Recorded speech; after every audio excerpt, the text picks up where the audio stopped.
Hechos, acontecimientos y personajes del automovilismo en la semana del 15 al 21 de febrero.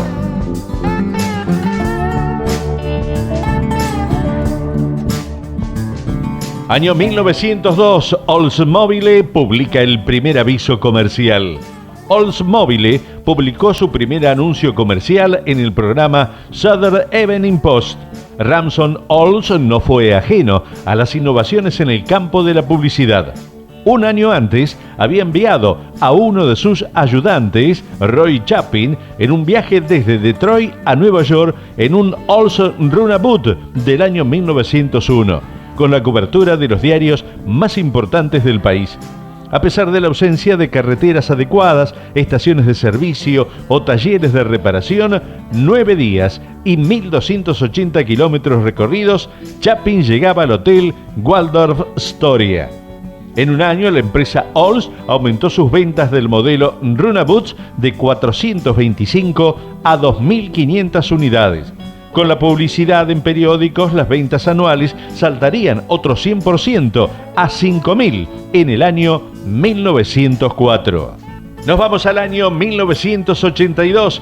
Debuta la categoría CAP, Club Argentino de Pilotos, y comenzaban las transmisiones por TV, en aquel momento Canal 7. Fue en Balcarce aquella primera carrera. Fue ganada por Guillermo Kislin, escoltado por el flaco Juan María Traverso, y el tercer lugar del podio era para el bahiense Juan Alberto Balaciani.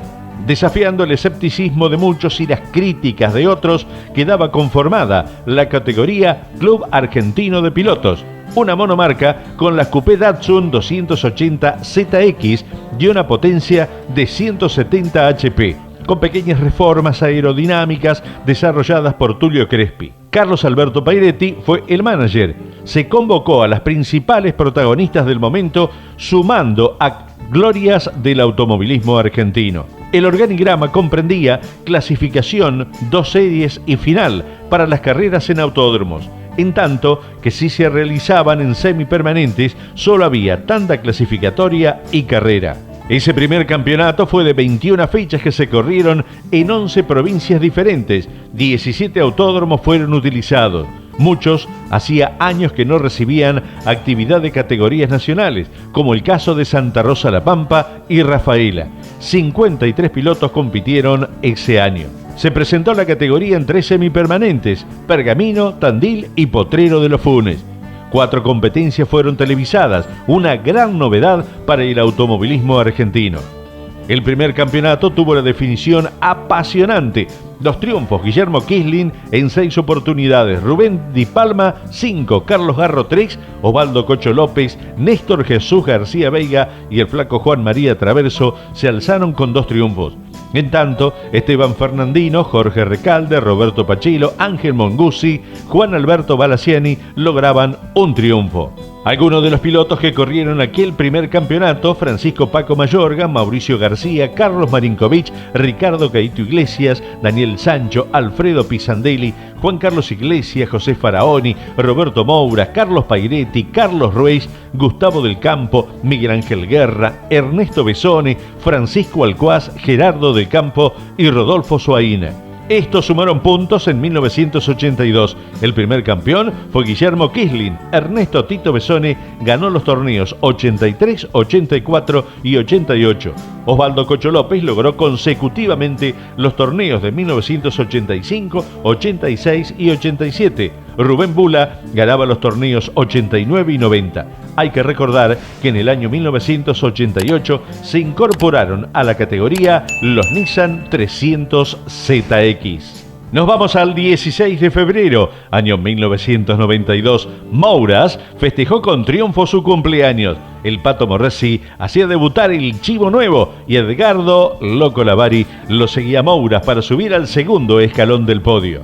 El TC comenzaba un nuevo campeonato en Santa Teresita. Se incorporaban 2 chivos nuevitos. El Pato Morresi estrenaba una Chevy, lo mismo que Luis Hernández. Se corrían 3 series, la primera la ganaba Fabián Acuña, seguido por Johnny de Benedictis, ambos con Ford, y 2 Dodge, tercero el Tarno Pernía y cuarto era el Chueco Romero. La segunda batería era para Roberto Moura, seguido de Caparello, ambos con Chevrolet. Tercero con la Dodge llegaba Edgardo Lavari y cuarto Osvaldo Lynch con Ford, seguidos por los Chevrolet de Cocho López y Mariano Calamante. Y llegaba la tercera y última serie. El triunfo era para Lalo Ramos, seguido por Eduardo Nicieza. Tercero, Oscar Arrachu. Cuarto, el de la Dulce, Eduardo Marcos. Largada la final fue Acuña quien tomó la punta y lo seguían muy cerquita Mouras y el de la Barría, el querido Chueco Romero. En la segunda vuelta Roberto Mouras demostraba que quería festejar su cumpleaños y pasó al frente, pero el Chueco Romero no pensaba lo mismo y lo superaba para tomar la punta de la carrera, pero un trompo lo relegaba. Acuña volvía a la punta, ahora Mouras apostaba al ritmo y comenzaba a hacer su carrera para llegar al final, para ver primero la bandera a cuadros. Otro que apostaba al ritmo fue Edgardo Lavari. El de Tres Arroyos hacía la carrera metódica, con la mecánica de Roberto Díaz, y la Coupé Dodge de la Auto Peña de Tapiales para llegar segundo. Tercero, Fabián Acuña, que se incorporaba a la marca del óvalo. Nos vamos al año 1997. Última carrera en un semipermanente. Era en Santa Teresita. Se disputaba en Santa Teresita la que sería la última competencia en un circuito semipermanente. Era la 17ª presentación del TC en el clásico Triángulo del Tuyú.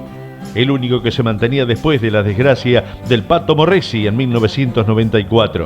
A partir de ese momento ya no habría más carreras de este tipo. Otra novedad importante es que el TC incorporaba por reglamento la caja de quinta. Aquel día se disputaron 3 series clasificatorias. La primera la ganaba Roberto Tito Urreta Vizcaya con Ford, seguido de Ernesto Tito Besone también con Ford y Emilio el Obispo Satriano con Chevrolet. La segunda era triunfo de Omar El Gurí Martínez con Ford, seguido por los Chevrolet de Patita Minervino y Carlos Garrido. La tercera era para Lalo Ramos, segundo el Tano Pernía, ambos con Ford, y tercero el Chevrolet de Guillermo Ortelli. La final se disputaba a 12 giros y era victoria de Eduardo Lalo Ramos y la última vez que el TC corría en ruta. Nos vamos al 17 de febrero, año 1991, octava vuelta del Triángulo del Tuyú, ganaba Roberto Mouras. Ese día debutaba Gabriel Satanás Reyes en el turismo carretera. Se corría la primera fecha del campeonato de TC, era la octava vuelta de Santa Teresita en el semipermanente Triángulo del Tuyú. Aquel día debutaba sobre un Ford y con el número 140 en los laterales, Gabriel Satanás Reyes. 3 series, la primera para Tony Aventín con el Ford, seguido del Tano Pernía con la Dodge y el Chevrolet de Emilio Satriano. La segunda era para José Pepe Malicia con Chevrolet, seguido por los Ford de Eduardo Marcos y Oscar Aventín. Y la tercera serie la ganaba Roberto El Toro Mouras con Chevrolet, segundo Johnny de Benedictis con el Ford y tercero el Chueco de Olavarría, el Chueco José María Romero. La final se disputaba a 12 vueltas y la ganaba Roberto Mouras, y la espectacular remontada de Oscar Pincho Castellano, que no le alcanzó para pelearle al de Carlos Casares, pero logró subir al segundo escalón del podio. Llegaba quinto el Chueco de Olavarría. Nos vamos al 18 de febrero, año 1978. Un Dodge 1500 ganaba en el turismo carretera. José Miguel Pontoriero era su piloto. Se corría la segunda fecha del torneo nocturno de TC para no ganadores en el Autódromo de Buenos Aires. Ganaba José Miguel Pontoriero con un Dodge 1500 y motor de 1800 centímetros cúbicos, con la preparación de Juan Carlos Benavides. La competencia se disputaba en el circuito número 7 del Autódromo porteño. La competencia se corrió con 2 series a 15 vueltas y una final a 30. 24 autos fueron de la partida. En la clasificación el mejor tiempo era para José Miguel El Tero Pontoriero con el Dodge 1.8. La primera serie la ganaba Oscar Aventín con la Coupé Dodge, seguido por Viglianco con Chevy y El Tero Pontoriero con el Dodge 1500. La segunda la ganaba el Mono Beguerí con Falcon, segundo Giustose con la Coupé de Nito Liceviche con la Chevy. Se largaba la final y la lucha estaba entre Oscar Aventín, Rommel Viglianco, Pontoriero, que pasaba en la primera vuelta en el 7º lugar.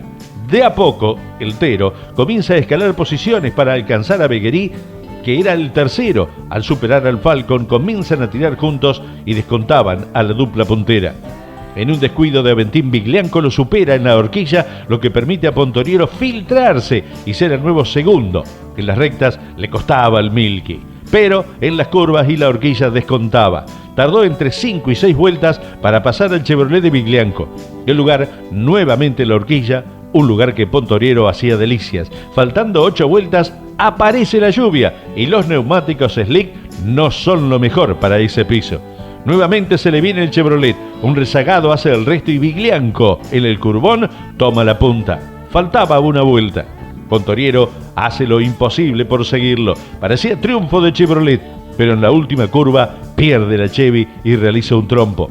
De esta manera lograba el triunfo José El Tero Pontoriero. Muy merecido el triunfo. Hay que recordar que mientras él usaba neumáticos lisos, los autos tradicionales usaban el clásico Michelin de calle. Ganaba Pontoriero, segundo Oscar Aventín y tercero Marcos Loyoco.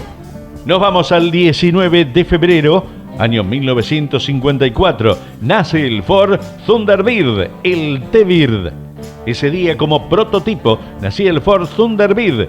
En el otoño del octubre del 54 comenzaría la fabricación en serie del modelo de 1955.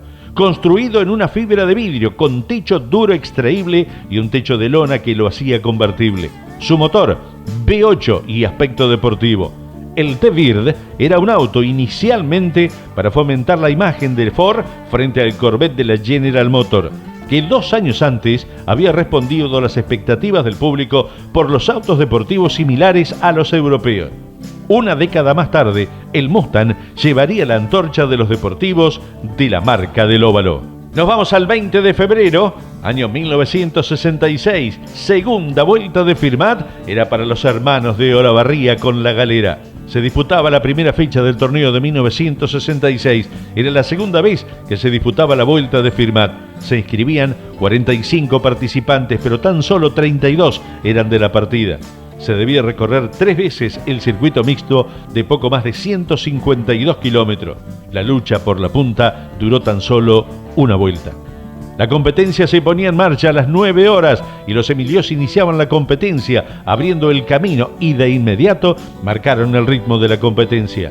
A los 53 kilómetros de iniciada la competencia, sorprendía Charlie Menditegui, que había largado último por no querer el número 13 que le tocaba y utilizar el 44. Cábalas eran las cábalas en aquel momento.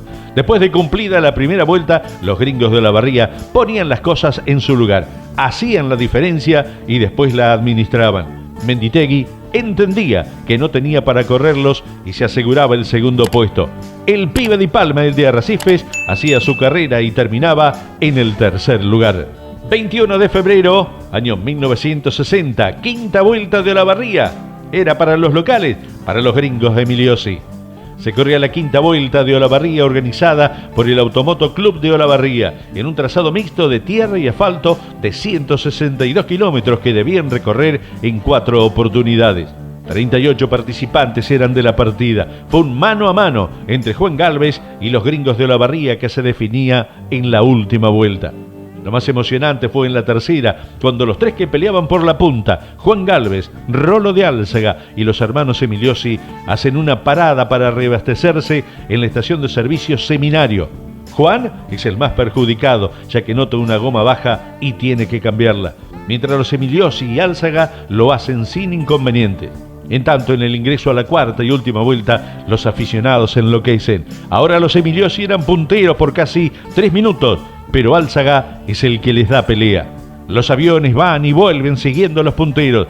En una parte del circuito, uno de los aviones gira en redondo y llega el mensaje del avión transmisor: Rolo de Álzaga está detenido. Mientras el avión de Radio El Mundo anticipaba el raudo andar de Juan Galvez, intentando descontarles a los gringos, Rolo puede solucionar el problema, pero ha perdido muchos minutos. Ahora pelea con Oscar Galvez por el tercer lugar. En la llegada lo esperan a los Emiliosi. Cuando el público divisa la galera, se ve que el tren de marcha no es lo veloz que debiera ser, pero a pesar de llegar con una goma trasera desbandada, le alcanzaba para ganarle a Juan Galvez por apenas 1 minuto 25, que era nada para aquellos tiempos.